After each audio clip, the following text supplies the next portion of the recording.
میرے کو سرد مجھے دعا دے کو سرد مجھے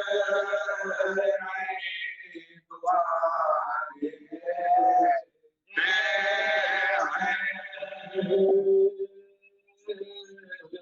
پر سب سر ہوتا ہے شے کرتے ہیں شکر سب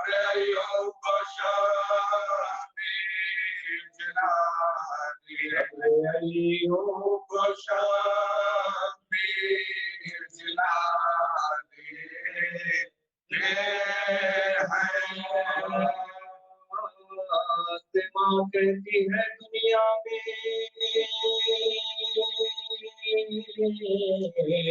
یہ آباد رہے شیخ پرسا مجھے سب شیخ پرسا مجھے سب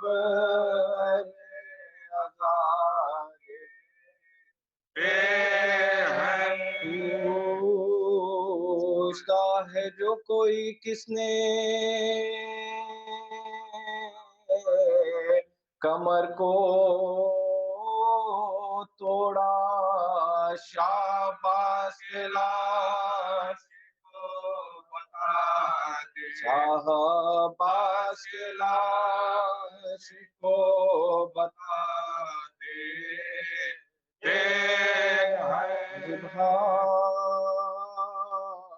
شبیر کو کرتا ہے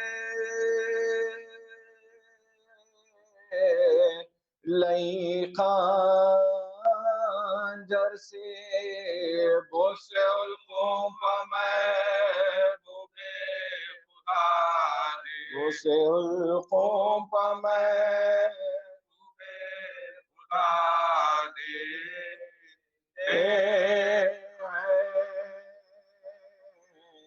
نام پر شاد کے پانی جو پلا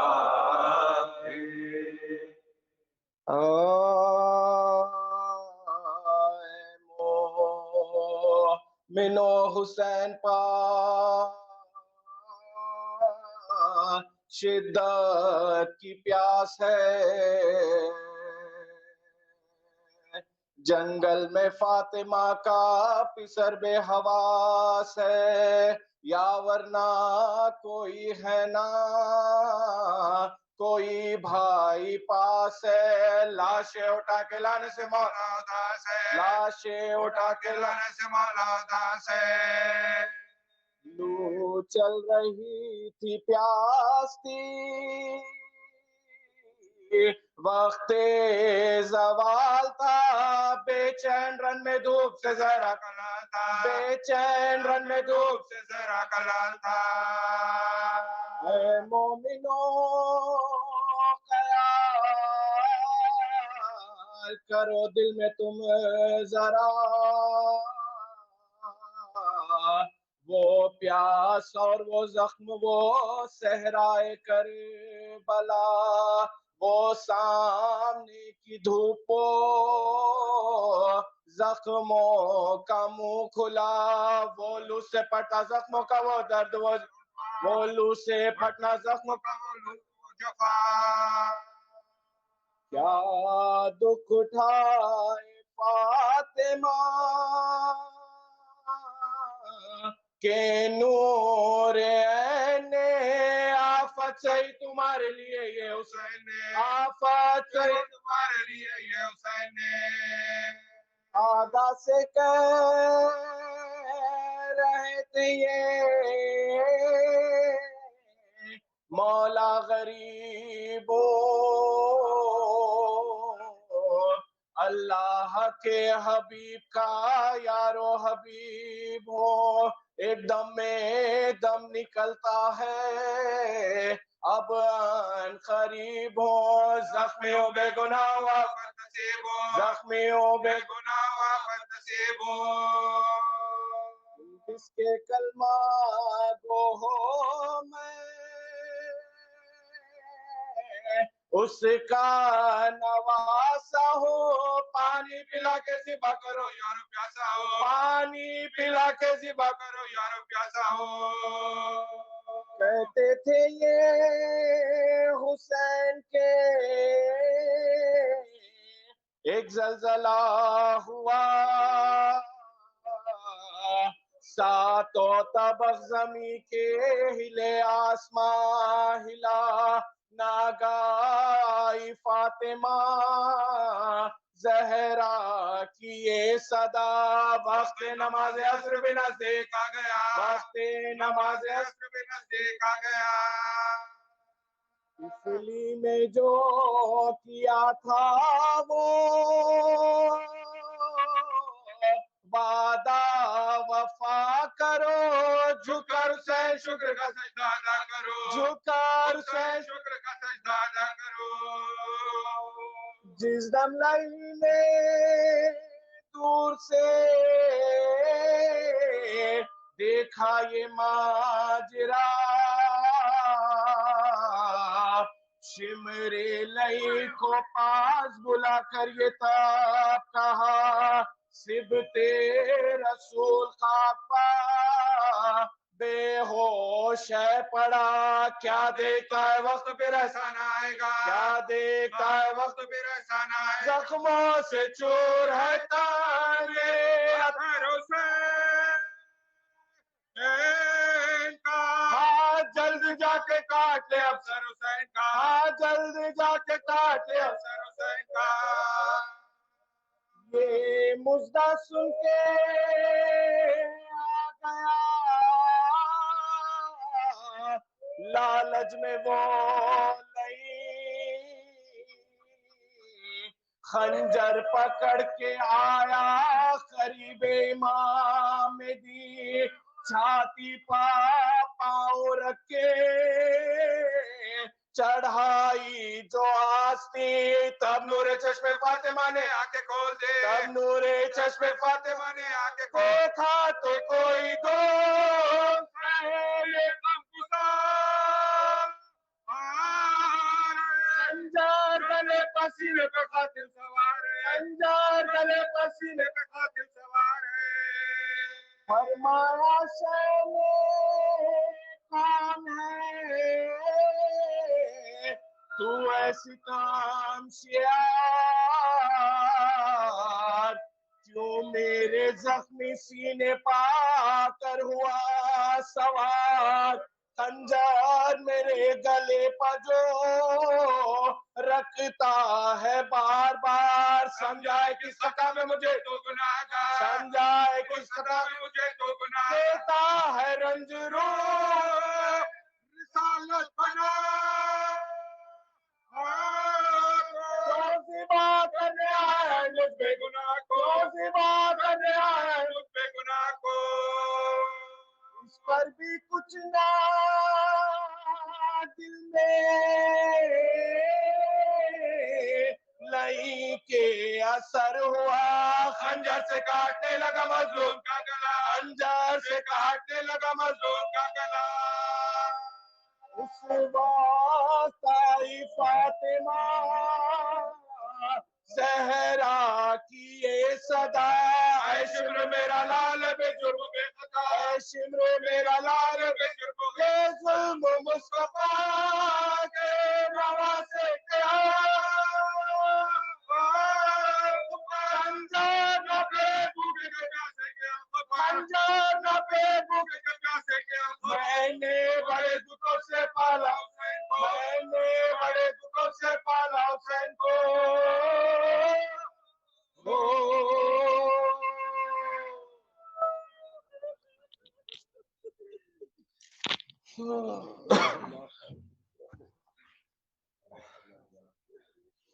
استغفر اللہ براہ راست اعمال شب جمعہ آپ کے لیے پیش کیے جا رہے ہیں پنجتن سوسائٹی آف وکٹوریا سے ان اللہ غفور رحیم بلند ترین صلوات۔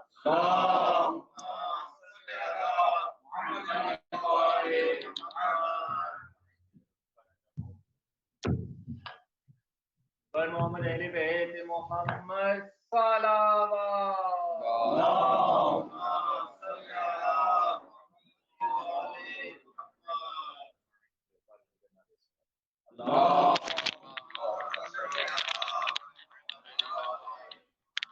برائے خوشنودی جناب سیدہ سلام اللہ علیہ بلند ترین صلوات۔ اللہم صل علی محمد و آل محمد۔ آواز بڑھا دیجیے۔ سورہ فاتحہ کی التماس ہے، ایک فہرست میرے پاس ہے مرحومین کی جن کے ایصال ثواب کے لیے مجلس اعزا ہے۔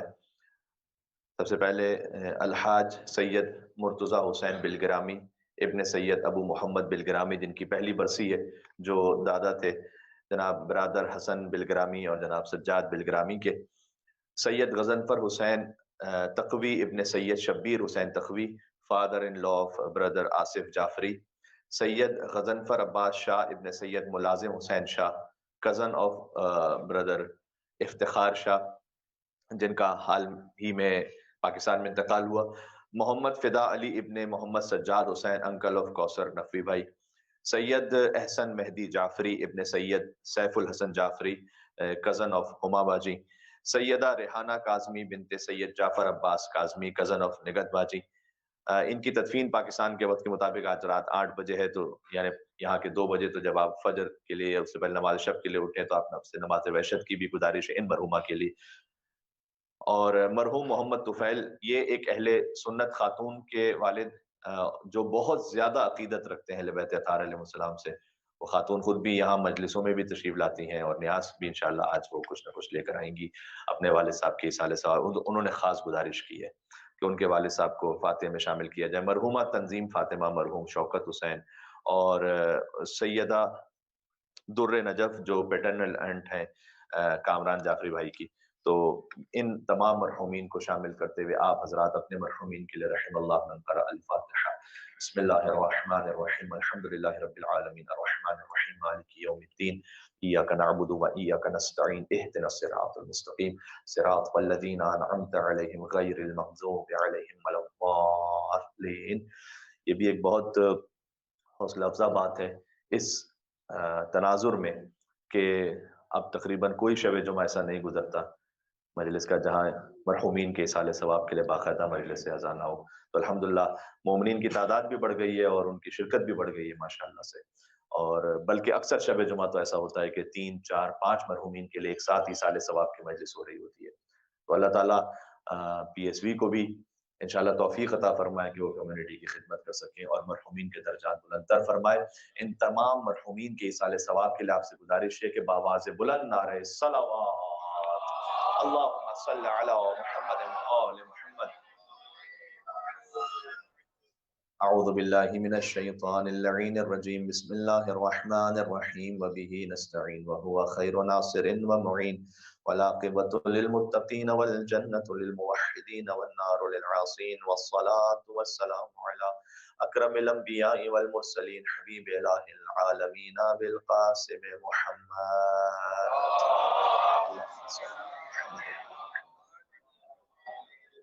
وعلى آله الطيبين الطاهرين المعصومين المظلومين، سيما بقية الله في الأرضين الذين أذهب الله عنهم الرجس وطهرهم تطهيرا۔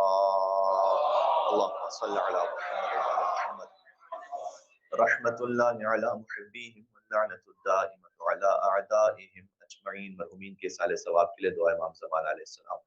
بسم اللہ الرحمن اللهم كل وليك حجة ابن الحسن صلواتك عليه وعلى في هذه الساعة وفي كل ساعة وليا حافظا وقائدا وناصرا وذليلا وعينا حتى تسكنه أرضك طوعا وتمتعه فيها طويلا. اللهم صل على محمد وعلى أما بعد فقد قال الله الحكيم في كتابه المجيد بسم الله الرحمن الرحيم إذا السماء انفطرت وإذا الكواكب انتثرت وإذا البحار فجرت وإذا القبور بعثرت علمت نفس ما قدمت وأخرت يا أيها الإنسان ما غرك بربك الكريم الذي خلقك فسواك فعدلك في أي سورة ما شاء ركبك. مل کے ایک اور صلوات بھی دیں. اللهم صل على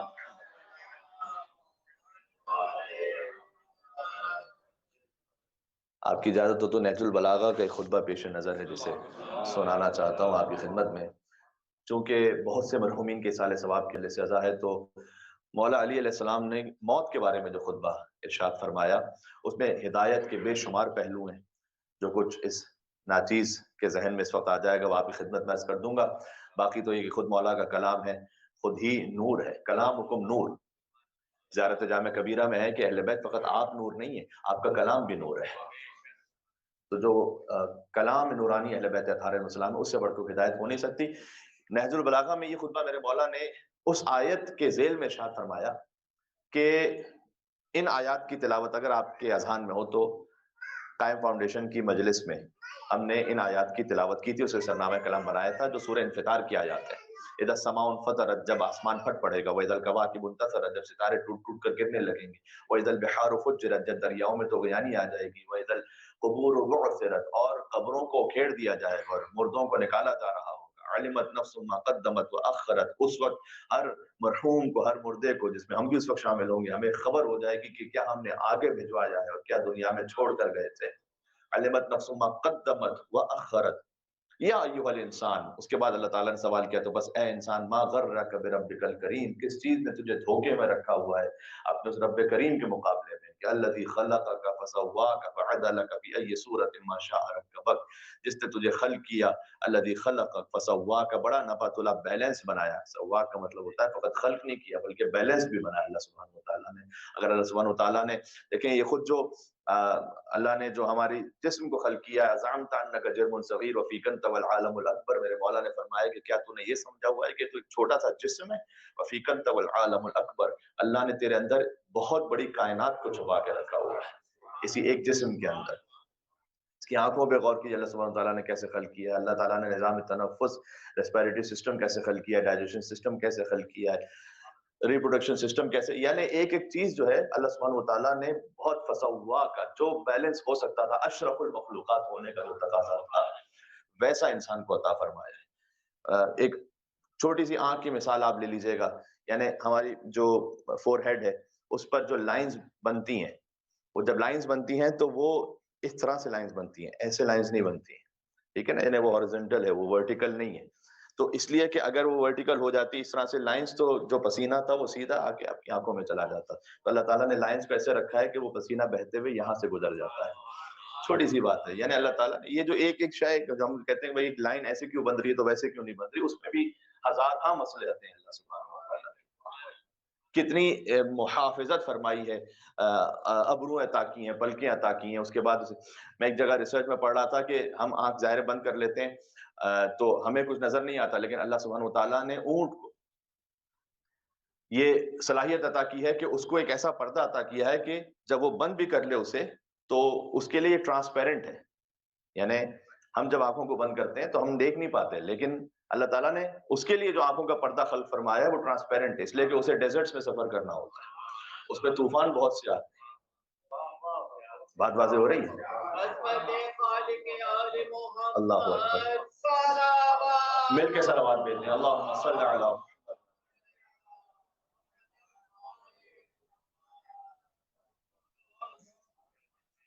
تاکہ جب طوفان آ رہا ہو ڈیزرٹ میں تو وہ اپنی آنکھوں کو بند کر کے چلتا چلا جائے، اور چونکہ وہ ٹرانسپیرنٹ ہے تو اسے نظر بھی آ رہا ہے، تو آنکھوں کی حفاظت بھی ہے، اس کا سفر بھی جاری ہے.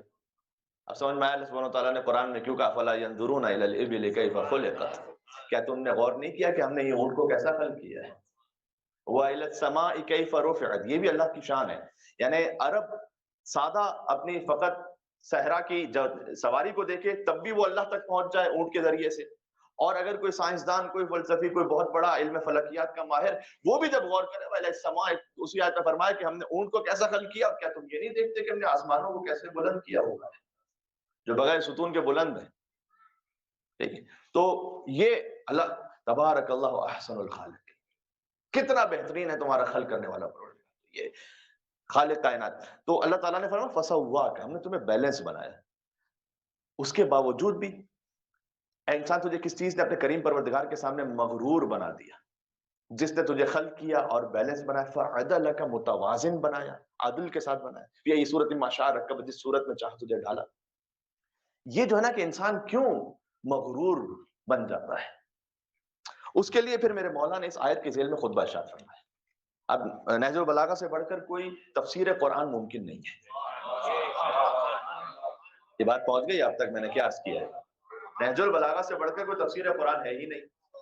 اب نہج البلاغہ کو پڑھتے جائیں تو قرآن سمجھ میں آتا جائے گا. قرآن آپ کو علی کی طرف بھیجتا ہے، علی پھر آپ کو تفسیر قرآن کر کے بتاتے ہیں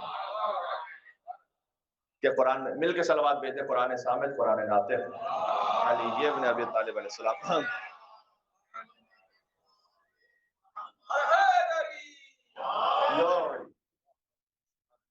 ارادہ یہ ہے انشاءاللہ کہ نہج البلاغہ سے خطبہ عرض کروں، اور اس خطبے کے اختتام پر پھر چونکہ کل بیوی کی ولادت کا دن بھی گزرا ہے تو سیدہ کونین کے سلسلے میں ایک روایت عرض کروں. میرے مولا نے ارشاد فرمایا، یہ خطبہ نمبر 223 ہے، یہ ریکارڈنگ بھی ہو رہی ہے، تو آپ اس خطبے کو جا کر خود سے ایک دفعہ پڑھیے گا دوبارہ جس لینگویج میں آپ کمفرٹیبل ہیں. خطبہ نمبر 223 سورہ انفطار، سورہ نمبر 82 کے ذیل میں، ان آیات کو جس میں نے پڑھا آپ کے سامنے، اس کے ذیل میں امیر المومنین نے بیان کرنا شروع کیا. فرمایا دیکھو یہ انسان جس سے یہ سوال کیا گیا ہے کہ انسان تجھے کس چیز نے مغرور بنایا ہوا ہے، جس انسان سے یہ سوال کیا گیا ہے وہ اپنی دلیل کے اعتبار سے کتنا کمزور ہے، یعنی اس کے پاس کیا جواز بنتا ہے اللہ کے سامنے اس غرور کا، اس تکبر کا. اچھا، غرور کا ویسے مطلب عربی زبان کے اعتبار سے دھوکا کھا لینا ہے، یعنی کس چیز کے معاملے میں تو دھوکے میں ہے، کس فریب میں مبتلا ہے تو وہ دلیل کے اعتبار سے کس قدر کمزور ہے، اور اپنے فریب خوردہ ہونے کے اعتبار سے کس قدر ناقص معذرت کا حامل ہے. یعنی اگر وہ خدا کے سامنے کو حجت پیش بھی کرے کہ پروردگار اس لیے میں نے غلط کیا، تو اس کی ناقص معذرت کتنی ناقص ہے. اس کے پاس کیا علم نہیں پہنچا تھا، کیا اس کے پاس عمل کی توفیق اللہ سبحانہ وتعالیٰ کی طرف سے نہیں پہنچی تھی، نعمتیں نہیں پہنچی تھی. تو اگر کوئی معذرت بھی پیش کرے تو کتنی ناقص معذرت کا حامل ہے. جیسے کبھی آپ کسی بچے سے پوچھتے ہیں کہ بیٹا تم نے کام کیوں کیا، تو وہ کوئی نہ کوئی بہانہ تراشتا ہے، اور آپ خود یہ سمجھ رہے ہوتے ہیں کہ اس نے بہانہ جو تراشا اس کی کوئی حقیقت نہیں ہے، اس کی کوئی حیثیت نہیں ہے. تو یقیناً اس نے اپنے نفس کو جہالت کی سختیوں میں مبتلا کر دیا ہے. اچھا، میں سلیکٹو آپ کے سامنے پڑھنا چاہوں گا. پھر میرے مولا نے کہا کہ کیا تو اپنے نفس پر غور کیجئے گا، اتنا بھی رحم نہیں کرتا جتنا تو دوسروں پر رحم کرتا ہے، اپنے آپ پر اتنا رحم کیوں نہیں کرتا. اس کے بعد مولا نے مثال دی، جب کبھی آفتاب کی یعنی سورج کی حرارت کو میں کسی کو تپتا ہوا دیکھتا، آپ دیکھتے ہیں ایک شخص کو کہ جو آپ نے کسی مومن کو دیکھا شدید گرمی میں ہے، وہ واکنگ پیدل کہیں جا رہا ہے، خود بخود آپ کے دل میں رحم آتا ہے کہ ٹھیک ہے میں بھی اسی راستے پہ جا رہا ہوں تو اسے اپنی گاڑی میں بٹھا لوں. تو میرے مولا نے کہا کہ جب تم کسی انسان کو دیکھتے ہو کہ تپتی شدید حرارت میں تو تم اس پر رحم کرتے ہو، اتنا ہی رحم اپنے نفس پہ کیوں نہیں کرتے کہ گناہوں سے اپنے آپ کو بچانا. اپنے آپ پر بھی تو رحم کرو.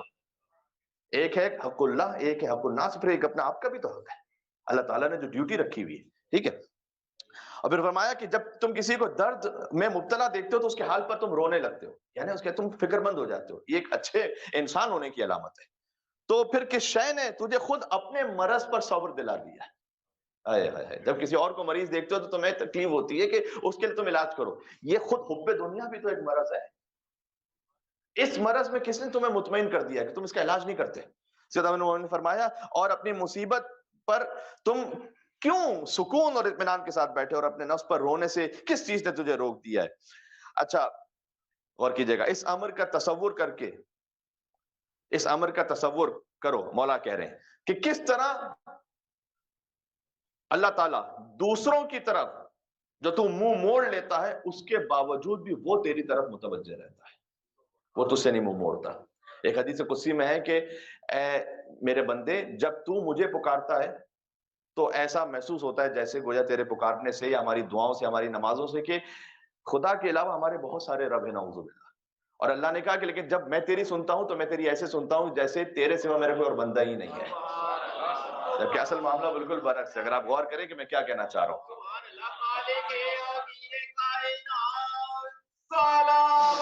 اللہم صلی علی محمد و علی محمد. پہنچیے. دیکھیں ہمارا ایک رب ہے, اس کے بے شمار بندے ہیں, لیکن جب ہم اس سے کلام کرتے ہیں تو ایسا لگتا ہے ہمارے بہت سے رب ہیں. جب وہ ہماری سنتا ہے تو ایسا لگتا ہے جیسا ہمارے علاوہ اس کو کوئی بندہ ہی نہیں. بات واضح ہو رہی ہے؟ اسے بالکل برعکس ہونا چاہیے تھا. ہم اسے ایسے پکاریں گے واقعی وہ رب الارباب, اس کے سوا کوئی معبود نہیں ہے. اس کے پاس اتنے سارے بندے ہیں, یعنی ایک بندہ اگر اس کی اطاعت سے نکل جائے اس کے بعد کوئی فرق پڑتا ہے؟ ساری کائنات اس کی اطاعت سے نکل جائے, اس پہ کیا فرق پڑتا ہے؟ اور یہی بالکل آپ کو کیفیت, اس صفت کا مظہر آپ کو ائمہ علیہ السلام کے حرم میں بھی نظر آئے گا. ہم کبھی جب حرم میں ہوتے ہیں تو ہزاروں لوگ ایک ساتھ ہیں جو مولا رضا علیہ السلام کو پکار رہے ہیں, لیکن مولا رضا علیہ السلام گویا ہر ایک سے ایسے سن رہے ہیں کہ جیسے آپ کے علاوہ کوئی ان کا اس وقت اس حرم میں کوئی ماننے والا ہی نہ ہو. جیسے براہ راست صرف آپ ہر ایک سے ایسے سن رہے ہیں, ہر ایک سے مستقل ایسے سن رہے ہیں. جو خدا کی صفت ہے نا وہ ائمہ علیہ السلام میں اس کا اظہار ہوتا ہے. ٹھیک ہے, تو مولا نے کہا کہ جب تم دوسروں کی طرف متوجہ ہوتے ہو تب بھی وہ تم سے منہ نہیں موڑتا, تجھے معافی کی دعوت دیتا ہے, اپنے فضل و کرم میں تجھے پھر بھی ڈھانپ لیتا ہے, حالانکہ تو دوسروں کی طرف رخ کیے ہوئے ہوتا ہے. یہ مولا کہہ رہے ہیں.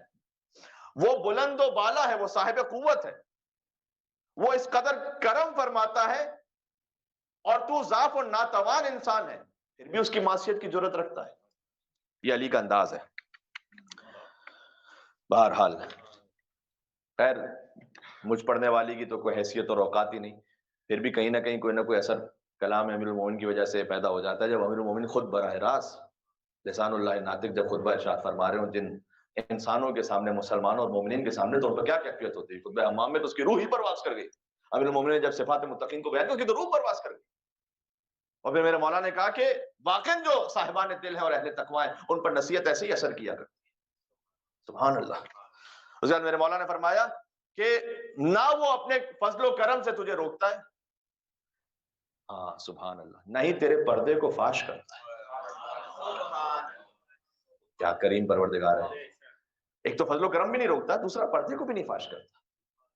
کہ اللہ تعالیٰ پردہ کھول دے کہ اس انسان کی حقیقت کیا ہے. اگر انسان کی حقیقتیں پتہ چل جائے ہمارے سامنے, کیا منہ دکھانے قابل ہوں گے؟ ایک دوسرے کو منہ نہیں دکھا سکتے آپ. یہ میں اپنے آپ کے لیے سب سے پہلے کہہ رہا ہوں, تو کسی کی بات کو سننے کو تیار نہ ہو, کسی کے ساتھ کو بیٹھنے کو تیار نہ ہو. تو مولا کائنات فرماتے ہیں کہ جب تو اس کی معصیت کی جرت بھی رکھتا ہے تب بھی نہ فضل و کرم کو روکتا ہے, نہیں پردے کو فاش کرتا ہے. پردہ رکھتا ہے وہ, اور بلکہ پھر میرے مولا نے کہا تو پلک جھپکنے کے برابر بھی اس کی مہربانیوں سے خالی نہیں ہے. اتنا یاد رکھنا, ایک سپلٹ آف اے سیکنڈ بھی تو اس کی مہربانیوں سے خالی نہیں ہے. کبھی وہ تجھے نئی نئی نعمتیں عطا کرتا ہے. اب وہ مہربانیاں کیا ہیں؟ نئی نئی نعمتوں کا کیا مطلب ہے؟ مولانا صاحب ہم سو رہے ہیں, کون سی نئی نعمت ہمیں ملی ہے؟ یہ سانس کا آنا اور جانا, ہر سانس کا آنا ایک نئی نعمت نہیں ہے, ہر سانس کا نکل جانا ایک نئی نعمت نہیں ہے. سانس نہ آئے تب بھی اسی لمحے ختم ہو جائے انسان, اگر سانس نہ نکلے, یہ ہر چیز ایک نعمت ہے. پر میں کبھی نئی نعمتیں عطا کرتا ہے, برائیوں کی کبھی پردہ پوشی کر لیتا ہے, کبھی بلاؤں کو رد کر دیتا ہے, جبکہ تو اس کی معصیت کر رہا. بہت غور کیجیے گا, اب تک کا میرے دل پر لگنے والا سب سے بڑا لطیف جملہ ہے, پھر سے سنیے گا. تو پلک جھپکنے کے برابر بھی اس کی نعمتوں سے باہر نہیں ہے, اس کی مہربانیوں سے تو خالی نہیں ہے. کبھی وہ نئی نعمتیں دیتا ہے, کبھی برائیوں کی پردہ پوشی کرتا ہے, کبھی بلاؤں کو رد کر دیتا ہے, جبکہ تو اس کی معصیت کر رہا ہوتا ہے. تو سوچ, اگر تو اطاعت کر لیتا تو وہ کیا کچھ تجھے عطا کرتا.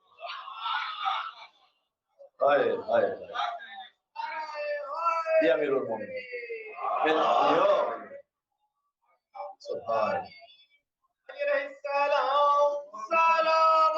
مل کے صلوات پڑھیں. اللہم صلی علی.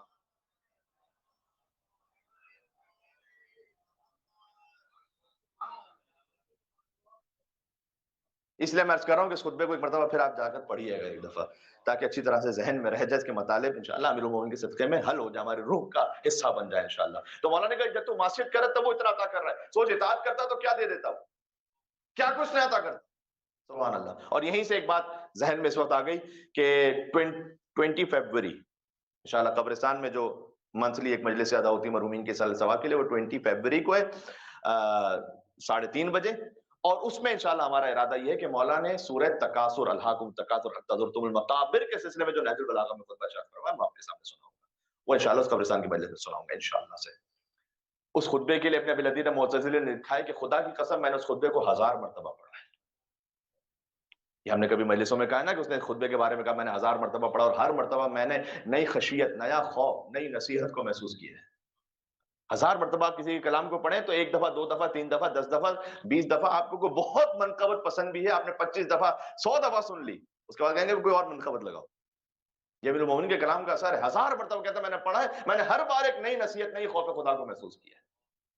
تو وہ انشاءاللہ آپ کے سامنے رکھوں۔ پھر اس کے بعد میرے مولا نے کہا اس خطبے میں خدا گواہ ہے کہ اگر یہ برتاؤ، یعنی جیسے ہمارا خدا کے ساتھ سلوک ہے، یہ برتاؤ 2 برابر کی قوت کے درمیان بھی ہوتا نا، ابھی تو وہ خدا ہے ہم مخلوق ہیں، اگر یہ 2 برابر بیلنس قوتوں کے درمیان بھی ہوتا، جیسا برتاؤ تو نے خدا کے ساتھ کیا ہے، تو خود ہی اپنے خلاف فیصلہ سنا چکا ہوتا۔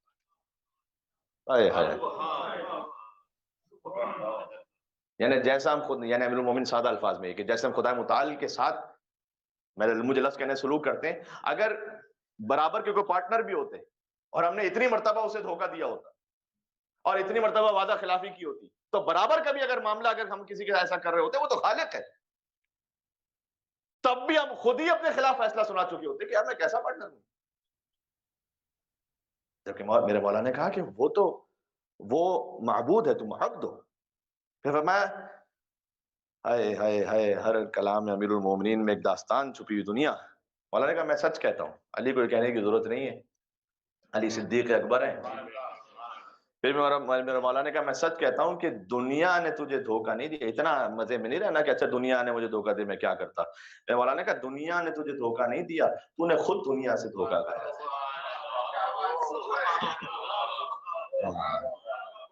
اتنا بھی کوئی شریف نہیں ہوتا کہ وہ بار بار مجھے دھوکہ ہو گیا، میں کیا کرتا جناب، میرے سامنے تو ایسا میرے نے کہا تم نے خود دنیا سے دھوکہ کھایا، کیوں جاتے ہو خود گناہ کی طرف، کیوں جاتے ہو پہلے ایسے راستے کی طرف جو پتا ہوتا ہے کہ آخر میں کہیں پہ کوئی گڑبڑ ہے، کیوں جاتے ہو ایک ایسی مشکوک ویب سائٹ پہ جو پتا ہے کہ یہاں سے میں جاؤں گا آگے آگے آگے ہوتے ہوتے بالآخر حرام میں پڑوں گا، کیوں کرتے ہو کسی کے ساتھ ایسی چیٹنگ کے پتا ہے کہ آخر میں جا کے بالآخر حرام میں پڑوں گا۔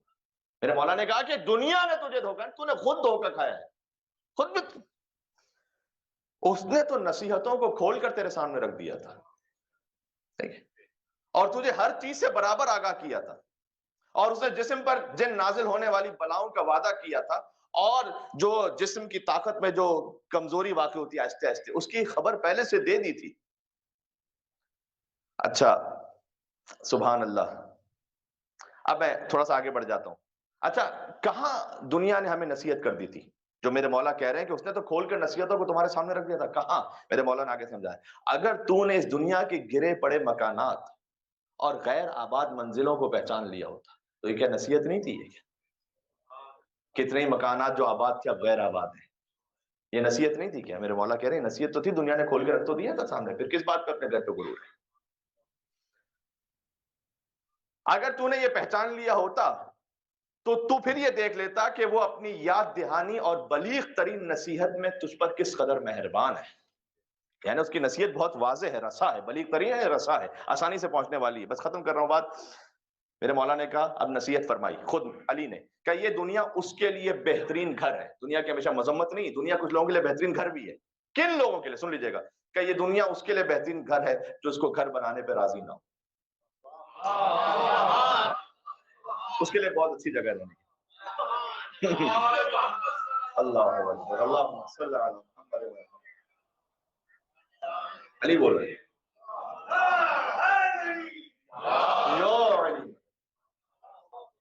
پہنچ گئی، یہ دنیا اس کے لیے بہترین گھر ہے جو اس کو گھر بنانے پہ راضی نہیں، اس کے لیے بہت اچھی جگہ رہنے کی، ٹھیک ہے، اس کے لیے بہترین وطن ہے جو اسے وطن بنانے پر آمادہ نہیں ہے۔ اس دنیا کے رہنے والے کل کے دن وہ نیک بخت ہوں گے، یعنی وہ خوش قسمت ہوں گے جو آج اس سے گریز کرنے پر آمادہ ہوں. ضرورت کے مطابق لے لیا، باقی گریز کر رہے ہیں. وہ کل بہت خوش نصیب ہوں گے کہ دیکھو جب زمین کا زلزلہ آ جائے گا، اذا زلزلت الارض زلزالہا، اور جب قیامت اپنی عظیم مصیبتوں کے ساتھ کھڑی ہوگی تو ہر عبادت گاہ کے ساتھ اس کے عبادت گزار محشور کیا جائے گا. یعنی جہاں آپ نے عبادت کی ہے، آپ کے لیے یہ عبادت گاہ ہے. اللہ تعالیٰ انشاءاللہ کسی امام بارگاہ کی گواہی میں ہمیں محشور فرمائے انشاءاللہ. اور ہر اطاعت کرنے والے کو اس کے مطیع کے ساتھ مطاع کو جوڑ دیا جائے گا. یعنی کیا؟ یعنی جس کی ہم نے اطاعت کی ہے اس کے ساتھ ہمیں ملایا جائے. اب مولا کی اطاعت کی ہے تو مولا کے ساتھ ملایا جائے گا. کسی نے شیطان کی اطاعت کی، شیطان کے ساتھ اسے اٹھایا جائے گا. پھر اس کے بعد فرمایا کہ بس بات ختم ہو گئی. اس دن کتنی ہی دلیلیں ایسی ہوں گی جو بیکار ہو جائیں گی، اور کتنے ہی معذرت کے رشتے ہوں گے جو ٹوٹ جائیں گے. جس دنیا میں، یہ بھی بڑا مارکۃ العارہ جملہ ہے، آخری جملہ، جس دنیا میں تمہیں نہیں رہنا اس میں سے صرف وہ لے لو جسے تمہارے ساتھ رہنا ہے. جس دنیا میں تمہیں نہیں رہنا.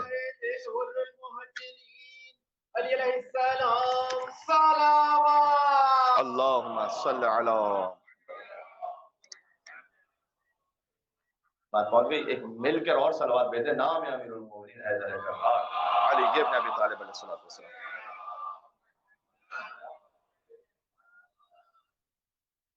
کیا کہا میرے مولا نے؟ اس دنیا میں جس میں تمہیں نہیں رہنا وہ ساتھ لے لو جسے تمہارے ساتھ رہنا ہے. وہ کیا رہنا ہے؟ وہ تقوی الہی رہے گا ساتھ میں ہمارے.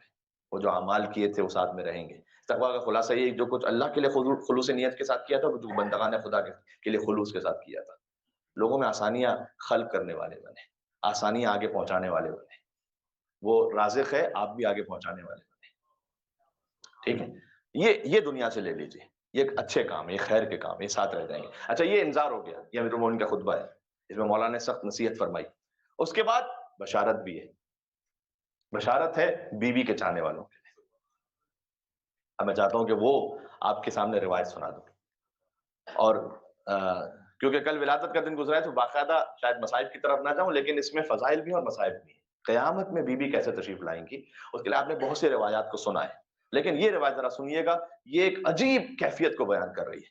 اچھا، یہ بہار و انوار میں ہے، جلد نمبر 27 صفحہ نمبر 139 پر. اور اس بہار و انوار میں، اس جلد میں، اس کا جو چوتھا باب ہے، اس چوتھے باب کا جو نام ہے وہ ہے باب و ثواب حبہم و نصرہم و ولایتہم. اہل بیت سے محبت کا ثواب، ان کی نصرت کا ثواب اور ان کی ولایت دل میں رکھنے کا ثواب. وہ کیا ہے؟ وَأَنَّهَا أَمَانٌ مِّنَ النَّارِ، اور ان کی ولایت کو دل میں رکھنا جہنم کے عذاب سے امان ہے. یہ ہے پانچواں باب، یہ ہے چوتھا باب جس کے ذیل میں روایت. اچھا، پانچواں باب بھی بہرحال موجود ہے. باب ان حبهم علیہم السلام علامت طیب الولادہ، کہ اس شے کا، اس روایت کا باب کہ ان کی محبت دل میں ہونا ولادت کی پاکیزگی کی علامت ہے. یہ روایت ہے بہار و انوار کی، بلکہ باب ہے. وَبُغْضُهُمْ عَلَامَةُ خُبْثِ الْوِلَادَةِ، اور ان کا بغض ہونا دل میں یہ علامت ہے اس بات کی کہ ولادت میں خباثت ہے. آج کل ایک ٹرینڈ ویسے نکلا ہوا ہے کہ جناب یہ تو بہار و انوار کی روایت ہے، اس پہ جو ہے ہم کیا جو ہے بھروسہ کریں گے. وہ بھی بات کرنے لگے بہار و انوار کی اوتھینٹسٹی پر، جیسے آدھی عربی عبارت بغیر اعراب کے پڑھنا نہیں آتی، اور اگر شاید اعراب لگے ہوں تب بھی نہ پڑھ پائیں اگر قرآن کے علاوہ کوئی اور عبارت ہے تو. میں یہ نہیں کہہ رہا کہ بہار و انوار میں جو کچھ ہے وہ 100% میں کہہ دوں گا قرآن پر ہاتھ رکھ کر کے وہ صحیح السند، ایسا نہیں ہے. وہ تو ہم کتاب الکافی کے لیے بھی نہیں کہتے. اسی خاطر تو ہے ہمارے علماء مجتہدین کا یہ کمال ہے کہ انہوں نے کسی کتاب کو صحیح کے نام سے تعبیر ہی نہیں کیا. غیر یہی مشکل کہتے پھنس گئے، انہوں نے صحیح کہہ دیا کچھ کتابوں کو، اب جو ہے تو مانو. پھر مانو کہ سیدہ کن کن سے ناراض گئی.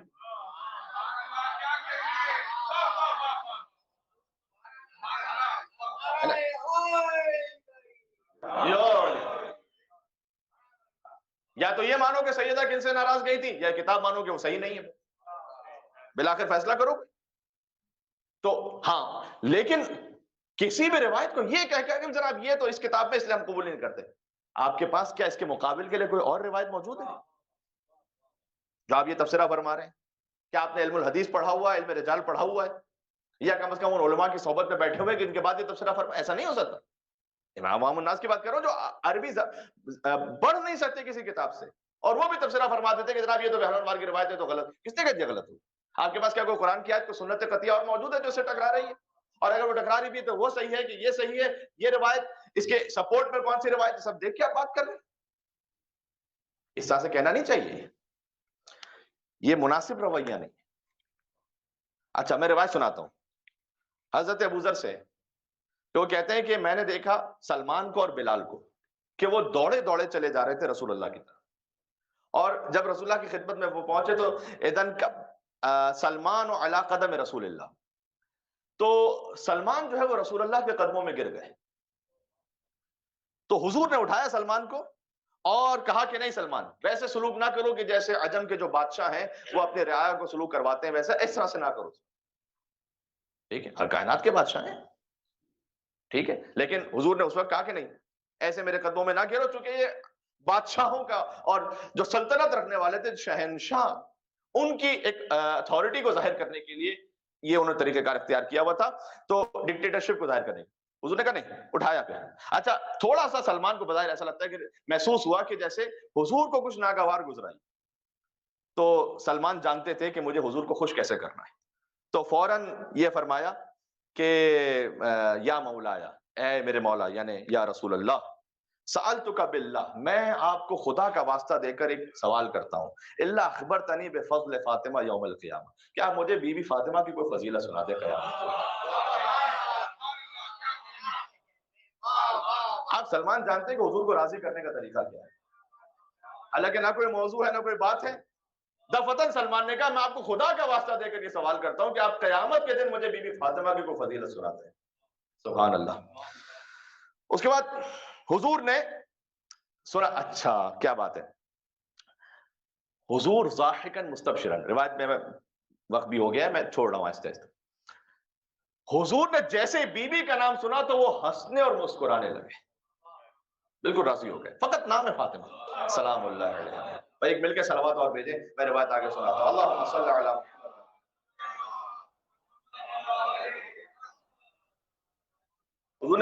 حضور نے فرمایا کہ والذی نفسی بیدی، اس خدا کی قسم کے جس کے قبضہ قدرت میں میری جان ہے، انہا الجاریہ التی تجوز فی عرصۃ القیامہ، کہ سیدہ کونین کنیز خاص خدا وہ جب قیامت میں گزریں گی علی ناقتن، ایک ناقے پر سوار ہو کر. سیدہ کونین پہ کوئی بات کر کیا کر سکتا ہے؟ مجھے دنیا کے علماء و فقہا ملا کے بتائیے جو ناقے سیدہ کی تشریح کر سکے جو اس وقت آنے والی ہے. بیوی کا جو ناقہ ہے اس کے بارے میں کوئی بیان کر سکے. حضور نے فرمایا کہ سیدہ ایک ایسے ناقے پہ تشریف لائیں گی، رأسها من خشیت اللہ، اس ناقے کا جو سر ہے وہ خشیت اللہ سے بنا ہوا ہوگا. وہ ناقہ جو ہے وہ کس سے بنا ہوا ہوگا؟ رأسها من خشیت اللہ، خشیت پروردگار سے اس ناقے کا سر ہوگا. وَعَيْنَاهَا مِن نُورِ اللَّهِ، اور اس ناقے کی جو نگاہیں اور آنکھیں ہوں گی وہ نور اللہ سے بنی ہوئی ہوگی. ناقے کی نگاہیں، سیدہ کی بات نہیں ہو رہی، ناقے کی بات ہو رہی ہے. وَحُتَامُهَا مِن جَلَالِ اللَّهِ، اور اس ناقے کی جو مہار ہوگی وہ جلال خدا سے بنی ہوئی ہوگی. میں اس لیے تو کہہ رہا ہوں کہ ناقے کی تشریح بیان کر کے بتائیں کیا مطلب ہے اس خشیت خدا سے ناقے کا سر بنا ہوا ہوگا، کیا مطلب ہے کہ عین اللہ، کیا مطلب ہے کہ نور خدا سے آنکھیں بنی ہوئی ہوں گی اس ناقے کی. اور فرمایا کہ جلال خدا سے مہار ہوگی. وَعُنُقَهَا مِن بَهَاءِ اللَّهِ، اور اس ناقے کی جو گردن ہے وہ ابوت پروردگار سے ہوگی. وَسَنَامُهَا مِن رِضْوَانِ اللَّهِ، اور اس کی جو کوہان ہے وہ اللہ کی رضا سے بنی ہوئی ہوگی. وَذَنبُهَا مِن قُدْسِ اللَّهِ، اور اس کی جو دم ہے وہ تقدیس پروردگار سے بنی ہوگی. اللہ اکبر. وَقَوَائِمُهَا مِن مَجْدِ اللَّهِ، اور اس کے جو پیر ہیں وہ اللہ کی مجد سے یعنی اللہ کی بے پناہ تعریف سے بنے ہوئے ہوں گے. یہ ناقہ ہوگا جس پر سیدہ سوار ہوگی.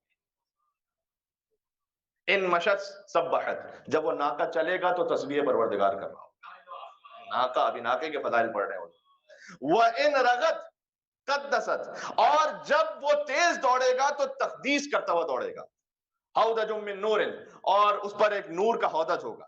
اس پر فیہ جاریت انسیت، ایک کنیز خاص خدا تشریف فرما ہوں گی جو ویسے انسان ہے لیکن اصل میں حور ہیں جو انسانی شکل میں اللہ نے بھیجی ہے کہ حوریت عزیزت.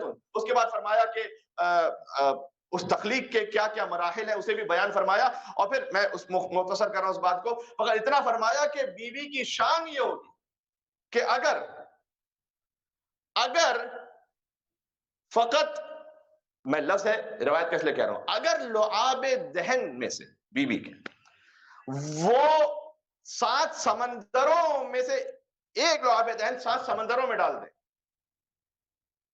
جو کھارے پانی کے ہوں، تو سب کے سب ایسے میٹھے ہو جائیں گے کہ جس کی شیرینی کا کوئی اندازہ نہیں لگا سکتا.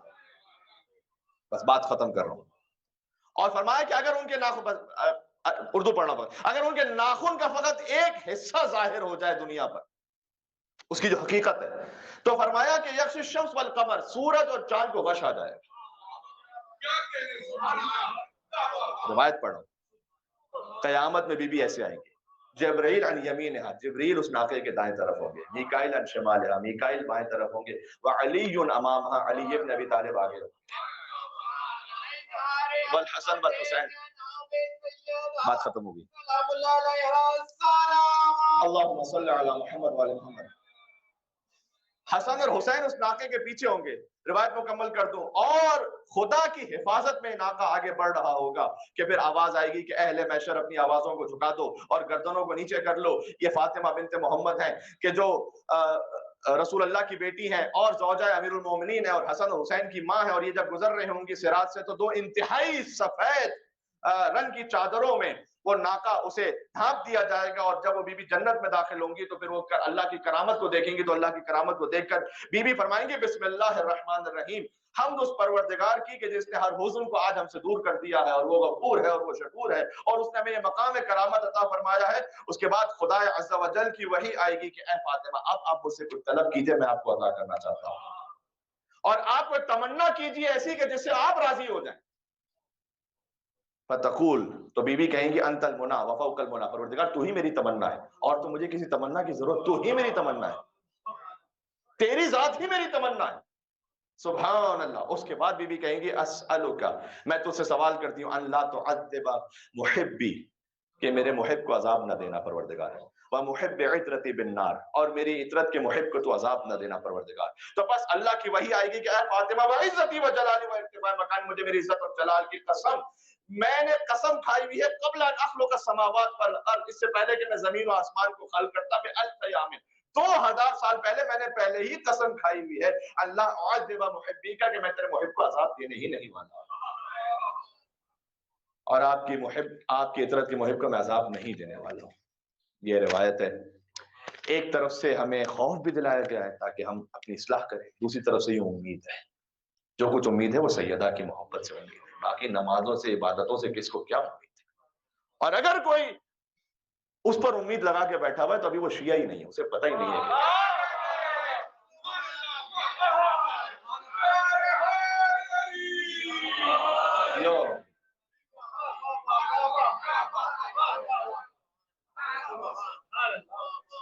جب تک یہ دونوں باتیں نہ ملیں اس وقت تک شیعت پوری نہیں ہوتی. جی یہ ہو گیا آج تقریر کا اختتام اس بات پر کہ اللہ تعالیٰ ہمیں اس حسن سلوک کی بھی توفیق عطا فرمائے جو امیر المومنین نہج البلاغہ کے خطبے میں ارشاد فرمایا، اور اس امید کی بھی توفیق عطا فرمائے اپنے دلوں میں جو محبت سیدہ کونین سلام اللہ علیہا سے، تو بی بی کی شفاعت سے بہرمند فرمائے. اے پروردگار مرحومین تک اس مجلس کا ثواب ایصال فرما، ان کے درجات کو بلندر فرما، ہمارے سفر آخرت کو آسان فرما، موت کے وقت ہمیں اہل بیت کی زیارت نصیب فرما، شفاعت اہل بیت اطہار عطا فرما، دنیا میں زیارت حسین، آخرت میں شفاعت حسین نصیب فرما. پروردگار دنیا سے اس وبا کا خاتمہ فرما دے، حضرت حجت کے قلب مقدس کو ہم سے راضی و خوشنود فرما دے، ان کے ظہور پر نور میں تعجیل فرما. ربنا تقبل منا انک انت السمیع العلیم بجاہ محمد وآلہ الطیبین الطاہرین. مل کے بلندر و آواز بلند نعرہ الصلوات. اللہم صلی علی استغفر اللہ. براہ راست اعمال شب جمعہ آپ کے لیے پیش کیے جا رہے ہیں پنجتن سوسائٹی آف وکٹوریا سے. ان اللہ غفور